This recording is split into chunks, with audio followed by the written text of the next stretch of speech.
আসসালামু আলাইকুম। Monira blog kitchen থেকে আমি মনিরা বলছি। আজ আপনাদের তৈরি করে দেখাবো একটা মজাদার চিচিঙ্গার রেসিপি। তো আপনারা অনেকেই অনেকভাবে রান্না করেছেন এরকম চিচিঙ্গা। তো আমি যে প্রসেসে রান্না করছি সেই প্রসেসে একবার ট্রাই করে দেখতে পারেন। আশা করি আপনাদের কাছে খুবই ভালো লাগবে। চিচিঙ্গাটা প্রথমে ভালো করে এভাবে চেঁচে নিতে হবে। ছুরি বটি যে কোনো একটা কিছুর সাহায্যে এরকম করে উপরের যে খোসাটা থাকে পাতলা সেই খোসাটা কিন্তু এভাবে ছড়িয়ে নিতে হবে, চেঁচে নিতে হবে। তো ভিডিওর মাঝে অনেক বাইরে থেকে সাউন্ড আসছে, প্লিজ ক্ষমা সুন্দর দৃষ্টিতে দেখবেন। তো এখন এটাকে খুব ভালো করে চেঁচে নিয়েছি, নেওয়ার পরে এখন এটাকে আমি মাঝখানে ফালি করে তারপর আবার একটা ফালি করব, করে কিন্তু চিকন চিকন করে কেটে নিব। এটা যত পাতলা করতে পারবেন তরকারির টেস্টটা তত ভালো আসবে। এই যে দেখতে পাচ্ছেন আমি কিভাবে কেটে নিচ্ছি। তো তরকারি কাটার মাঝেও কিন্তু সৌন্দর্য লুকিয়ে থাকে। যত সুন্দর করে তরকারিটা কেটে নিতে পারবেন তরকারি রান্নার আগ্রহটা কিন্তু তত বেড়ে যাবে, আর তরকারির টেস্টটাও খুবই ভালো আসবে। তো চিচিঙ্গা অনেকে অনেক ধরনের রেসিপি তৈরি করে খেয়ে থাকে, ডিম দিয়ে, মাছ দিয়ে বা শুটকি দিয়ে। তো আমি সেদিন একটা আপুর ভিডিওতে দেখেছি শুটকি মাছ আর কাঁঠালের বীজ দিয়ে সে কিন্তু চিচিঙ্গাটা রান্না করেছিল, আমার কাছে খুবই ভালো লেগেছে। তো আমিও নেক্সট টাইম শুটকি দিয়ে, কাঁঠালের বীজ দিয়ে ওইভাবে চিচিঙ্গা রান্না করব ইনশাল্লাহ। তো এই যে এখন আমি লবণ দিয়ে এটাকে মেখে রাখবো 5 মিনিটের জন্য। আর রান্না করতে চলে আসলাম। কড়াইয়ের মধ্যে কাঁচামরিচ আর পেঁয়াজ দিয়েছি, দিয়ে এটাকে ভালো করে নেড়ে চেড়ে নিচ্ছি। এ পর্যায়ে তেল দিয়ে দিলাম। প্রথমে তেল দিইনি, প্রথমে পেঁয়াজ আর কাঁচামরিচটাকে একটু টেলে নিয়েছি, নেওয়ার পরে এই পর্যায়ে আমি কিন্তু এখানে তেল দিয়ে দিলাম। দেওয়ার পরে এটাকে নেড়ে চেড়ে 50% জাল করে নিব। 50% জাল করে নেওয়ার পরে এখানে কিছু দেশি ছোট চিংড়ি মাছ দিয়ে দিব। আপনারা যে কোনো সাইজের চিংড়ি মাছ এখানে ব্যবহার করতে পারেন। তবে আমি যে রেসিপিটি তৈরি করব এটা চিংড়ি মাছ দিয়ে তৈরি করলেই এর টেস্টটা মানে আমি যেরকম রেসিপি করতে চাচ্ছি সেই টেস্টটা আসবে। এটা শুধু চিংড়ি মাছ দিয়েই করতে হবে।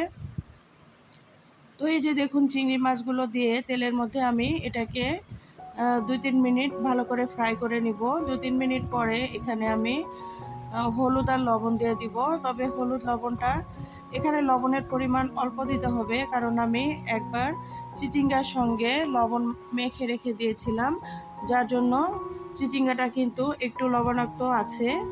এজন্য হাফ চামচ দিলাম, আর হলুদ দিয়ে দিলাম 1 চামচের একটু কম, যেহেতু চিচিঙ্গার পরিমাণ কম। তো এখন দেখুন এটাকে নেড়ে চেড়ে নিচ্ছি, নেওয়ার পরে আগে থেকে কেটে ধুয়ে রাখা চিচিঙ্গাগুলো এখানে দিয়ে দিলাম। আমি যে লবণ দিয়ে চিচিঙ্গাটাকে মেখিয়ে রেখেছিলাম সেটা কিন্তু আমি একবার পানি দিয়ে ধুয়ে চিপে এখানে দিয়ে দিলাম। তো এটাকে এখন নেড়ে চেড়ে নিব। এখানে আমি শুধু আর একটু জিরা ব্যবহার করব, এছাড়া কোনো মশলা এখানে ব্যবহার করব না। আপনারা এই প্রসেসে একবার খেয়ে দেখবেন। চিংড়ি মাছ দিয়ে চিচিঙ্গার এই রেসিপিটি যে একবার খাবে সে কিন্তু কখনোই এর টেস্টটা ভুলতে পারবে না। তো এখন আমি এটাকে নেড়ে চেড়ে নিব আর ঢাকনা দিয়ে ঢেকে জাল করে নিব। এভাবে কিছু সময় রান্না করে নিব।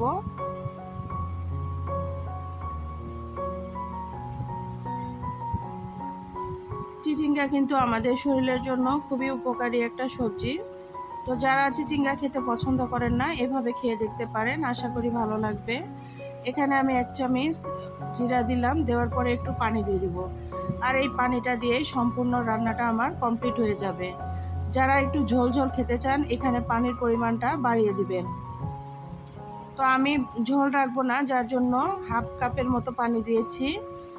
ঢাকনা দিয়ে ঢেকে রেখে দিয়েছিলাম। এখন ঢাকনা উঠিয়ে এটাকে জাল নেড়ে চেড়ে নিব। আমি 5 মিনিট জাল করে নিয়েছি ঢাকনা দিয়ে, এতে করে পানিটা কিন্তু অনেকটাই শুকিয়ে এসেছে। এখন এভাবেই এটাকে একটু পর পর ঢাকনা দিয়ে ঢেকে দিব, আবার ঢাকনা উঠে নেড়ে চেড়ে দিব অফ ক্যামেরাতে।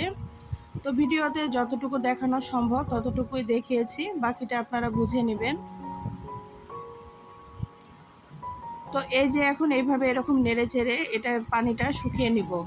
সবজিগুলো কিন্তু একটুও ভাঙবে না, কারণ আমি প্রথমে লবণ দিয়ে মেখে রেখে দিয়েছিলাম, এই কারণে।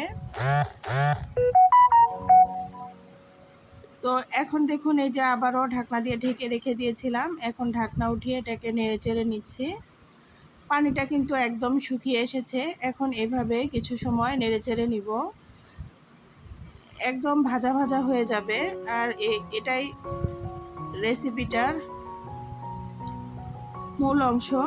এরকম ভাজা ভাজা তৈরি করে খেয়ে দেখবেন, আশা করি খুবই ভালো লাগবে।